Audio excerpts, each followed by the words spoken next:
مدیر عام کو کوئی کام کرنا ہو تو وہ ڈائریکٹ ان لوگوں سے کنٹیکٹ کرے کہ بھائی یہ کام کر لو، یہ وہ کام کر لو، ایسا کچھ نہیں ہے، بلکہ ہر کام ہر شخص اسی اسٹرکچر کے ذریعے سے کرے گا، اسی اسٹرکچر کے ذریعے سے پوچھے گا، ان کو تواصل کرنا ہے اسی سے پوچھیں گے۔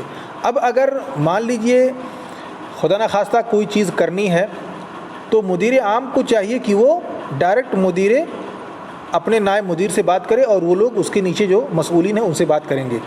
اگر کبھی نہ خدا نخواستہ یہ آدمی مدیر عام جو ہے ڈائریکٹ ان سے بات کرتا ہے، ان سے سوالات پوچھتا ہے، تو اس کا نقصان یہ ہوگا کہ یہ جو ادارہ جیم والے یا ادارہ دال والے یہ لوگ جو ہیں، یہ لوگ سمجھیں گے کہ اس نائب مدیر کے معنی زیرو، کیونکہ مدیر تو صرف ڈائریکٹ ہم سے بات کرتا ہے، مدیر تو ہم سے پوچھتا ہے، مدیر تو ہم سے سوالات کرتا ہے، مدیر کو کسی چیز کی ضرورت رہتی ہے تو ہم سے مانگتا ہے، اور یہ نائب مدیر کے معنی زیرو ہو گیا۔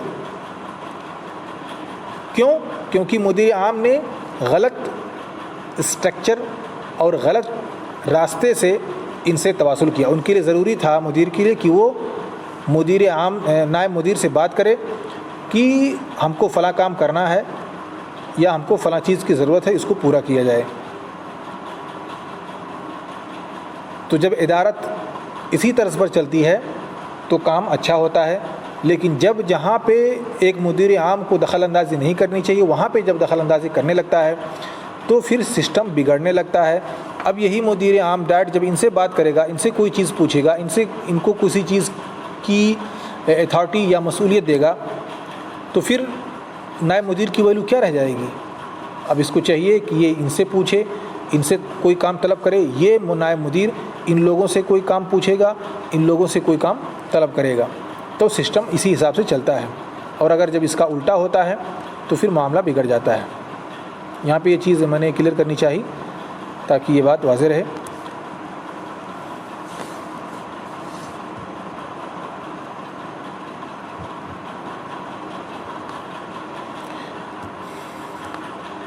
اب آتے ہیں ہم مبادئ التنظیم الاداری، پرنسپلس آف آرگنائزیشن۔ یہ بڑا اہم ہے۔ کسی بھی آرگنائزیشن میں کسی کام کو کرنے کے پیچھے ایک ہدف ہوتا ہے، اور اس ہدف کا حصول ہی کسی بھی تنظیم کی، کسی بھی سسٹم کی جان ہوتی ہے۔ تو سب سے پہلی چیز ہدف ہونا چاہیے، اور وہ ہدف جیسا کہ میں نے پہلے آپ کو بتلایا کہ اسمارٹ ہونا چاہیے، واضح ہونا چاہیے، اسپیسیفک ہونا چاہیے، اچیویبل ہونا چاہیے، اٹینیبل ہونا چاہیے، ٹائم فریمڈ ہونا چاہیے۔ جو خصوصیات ہیں اسمارٹ گولز کی، وہ اس کے اندر پائی جانی چاہیے۔ اور دوسرا وظیفہ، یعنی جب ہم ادارت میں کسی چیز کو انجام دے رہے ہوتے ہیں، جو ادارتی سسٹم ہے اس میں کام ہوتا ہے، کام کے حساب سے لوگوں کو مسئولیت دی جاتی ہے، لوگوں کو سلطہ دیا جاتا ہے، یعنی انہیں رسپانسبلٹی اور ان کو اتھارٹی دی جاتی ہے،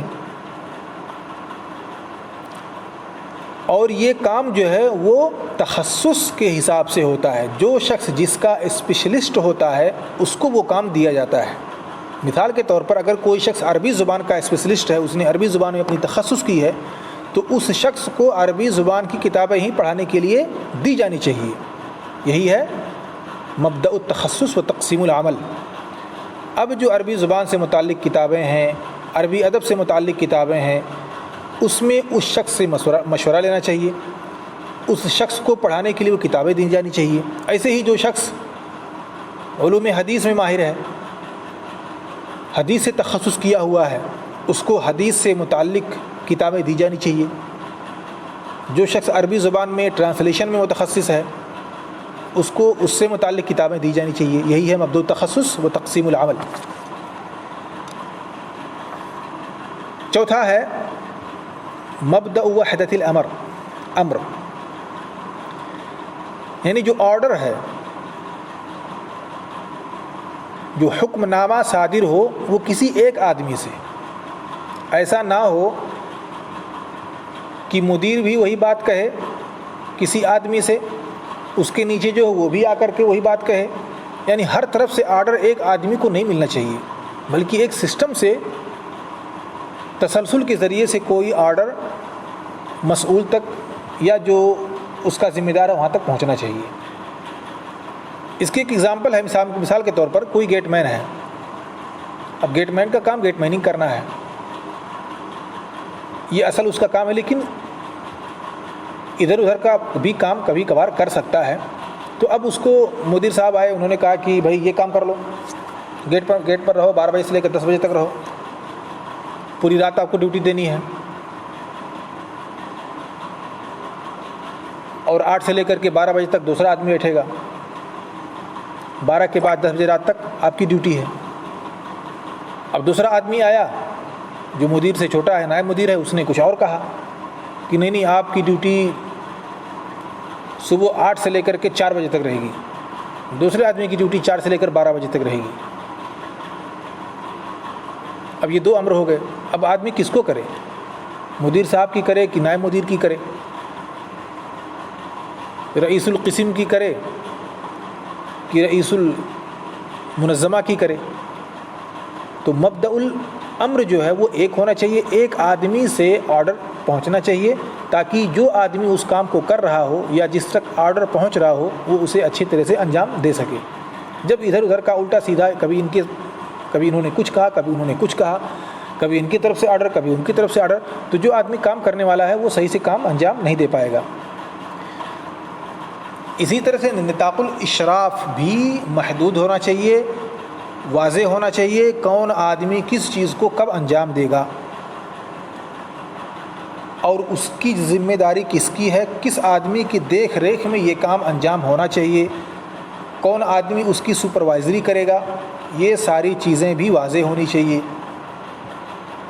ایسے ہی تکافؤ المسئولیہ والسلطہ ہے، یعنی جس آدمی کو آپ کوئی رسپانسبلٹی دیں، کسی چیز کا مسئول بنائیں، تو اس شخص کو اتھارٹی بھی ملنی چاہیے کہ وہ حق اور ناحق کا فیصلہ بھی کر سکے۔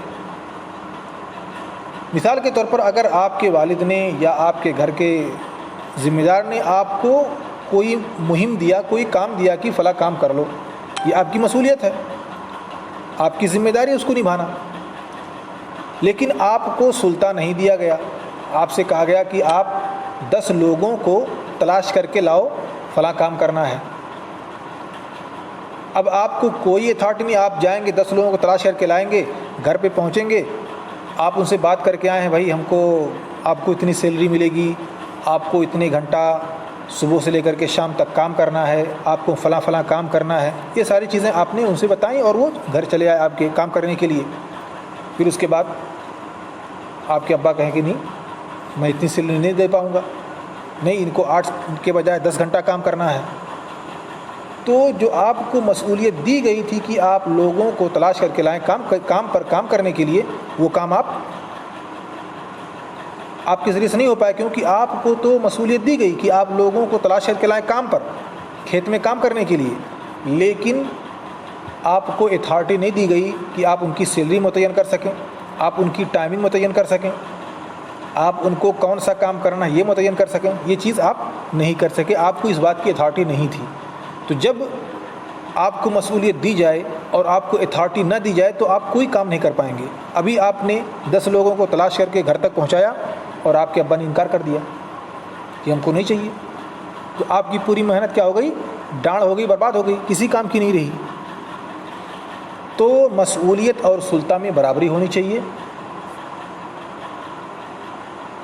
جس قدر آپ کسی چیز کے مسئول ہیں اسی قدر آپ کو طاقت اور سلطہ بھی ملنا چاہیے، آپ کو اتھارٹی بھی ملنا چاہیے کہ آپ حق یا ناحق کا فیصلہ کر سکیں، یا آپ کوئی فیصلہ لے سکیں، یا جو بات آپ کہیں اس کی ویلو ہو اور وہ بات مانی جائے۔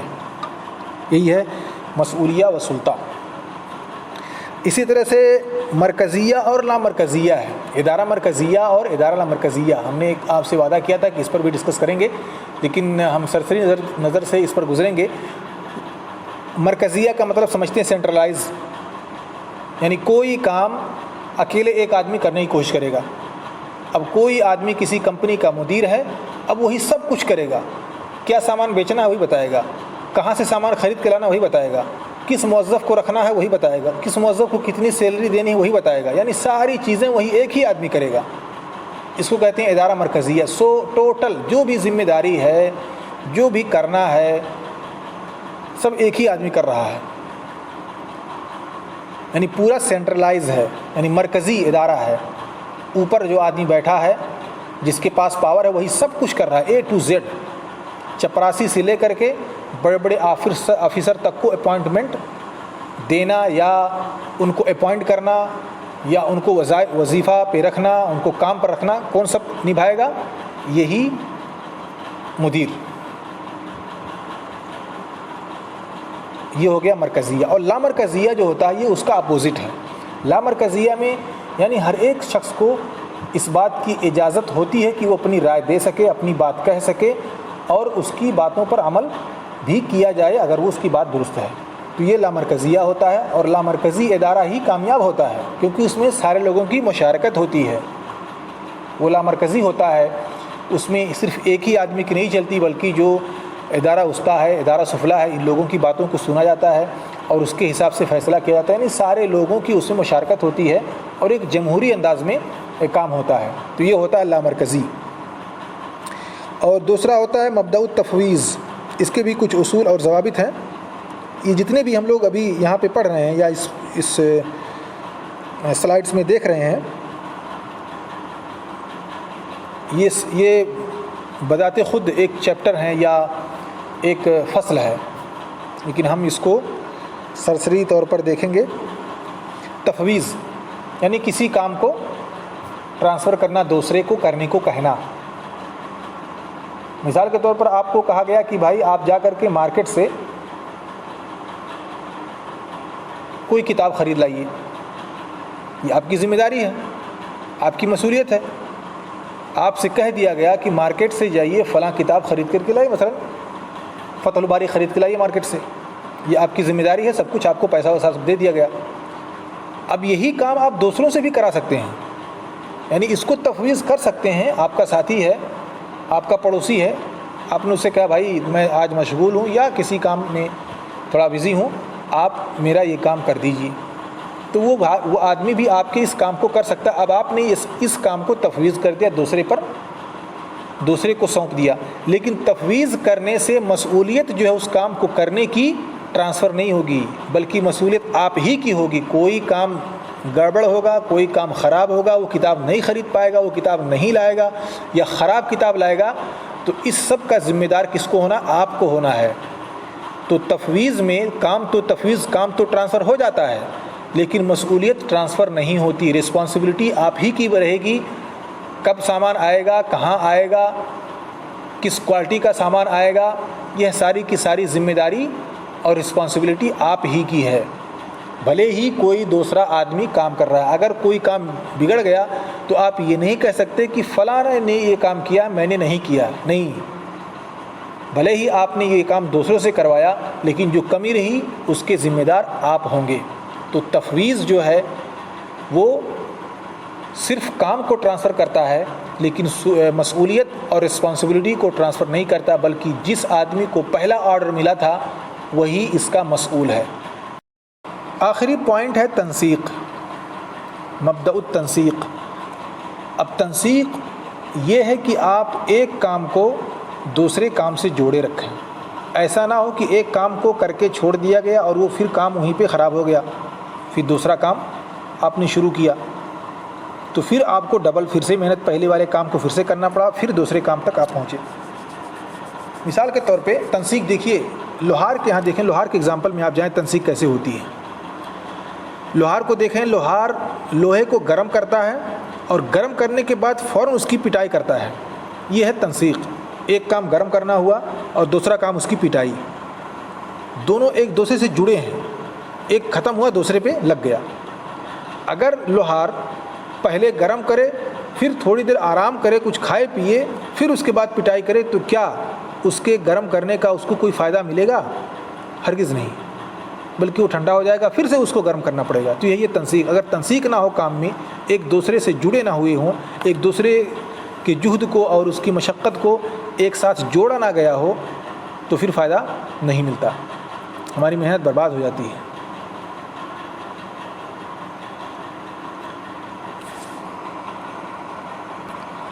ایسے ہی اگر آپ کہیں ٹرپ پر نکل رہے ہوں، سیر و سیاحت کے لیے اگر آپ کہیں پہ نکل رہے ہوں اور آپ اپنے ٹرپ کو تنسیق نہ کر پائیں صحیح سے، تو آپ کا بڑا خسارہ ہوگا۔ یعنی ایک جگہ آپ لیٹ ہوں گے تو دوسری جگہ کو آپ کا بھار اٹھانا پڑے گا، اس کا خرچ آپ کو اٹھانا پڑے گا۔ ہو سکتا ہے آپ نے ہوٹل بکنگ کی تھی، وہ بکنگ آپ کی برباد جائے گی۔ اگر ایک دن لیٹ ہو گئے، آپ لیٹ میں پہنچیں گے، آپ کا ایک دن برباد جائے گا، پلس آپ کو ایک دن ایکسٹرا رکنا پڑے گا۔ ایسے ہی اگر آپ نے کہیں ٹرین کی ٹکٹ لی تھی، فلائٹ کی ٹکٹس لی تھی، تو یہ سارے آپ کے ڈیلے ہو جائیں گے، لیٹ ہو جائیں گے۔ تو ایک چیز کے خراب ہونے سے ایک دوسرے کے ساتھ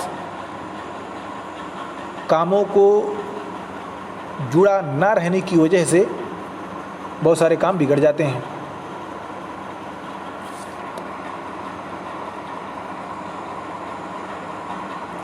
تو تنسیق بھی بڑا اہم وظیفہ ہے ادارت کا۔ یہاں پہ انہی ساری چیزوں کو جس کو میں نے شرح کرنے کی کوشش کی ہے، یہی ساری چیزیں یہاں پہ لکھی ہوئی ہیں، آپ اسے پڑھ سکتے ہیں، سمجھ سکتے ہیں۔ اور خصائص التنظیم الفعال، اس پر بھی آپ ایک سرسری نظر ڈال لیں۔